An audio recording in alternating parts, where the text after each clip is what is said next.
Assalomu alaykum do'stlar. Bugun 2-21 kuni Xalqaro Ona til bayrami.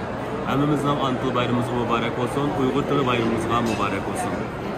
Agar bu videoni ko'rib o'tgan bo'lsangiz, demak, har birimiz dunyoning har qaysisidagi erkin davlatlarda yashayotgan insonlar, jumladan Uyg'urlar, ana tilimizni, Uyg'ur tilimizni qo'g'dash, uni varis qilish bo'libmi, bu keyingi avlodlarga yetkazish bu bizning bir burchimiz.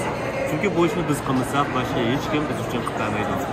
Endi buni qanday qilamiz deganda, to'g'ridagidek menimcha ikki nuqtaga diqqat qilganda buni yaxshi qilgan bo'lamiz. Ben şu davlatdagi bordim, nurg'un davlatlarda bunda ahvolni his qildim. Yoshlar orasida o'zaro bir necha Uyg'ur birga paranglashgan chog'da shu davlatning tilida turayotgan davlatning tilida paranglashga ko'ngan bo'ldik emas. Bu yaxshi ahvol, hech qanday nachar emas, ammo shu davlatning tilida gap qo'yib, mayli turkcha bo'lsin, uyg'urcha, ingliz tili bo'lsin, boshqa til bo'lsin, diyemligen gaplarimizni esimiz kelmagan gaplarni uyg'urcha deyotganmiz. Uyg'ur tili hargizmi sizning diyemligen, bilmagan, esimiz kelmagan gaplaringizni shu vaqtda ishlatadigan bir dastak til emas. Bu shu nuqtaga diqqat qilishimiz kerak.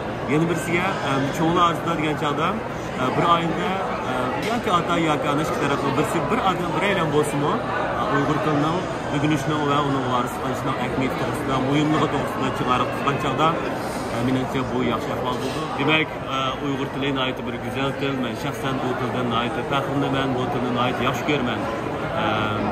Bu tilga varis qilish, qo'g'dash bizning haqiqatan bir muqaddas burchimiz. Hammamizning Ona til bayramimizga muborak bo'lsin.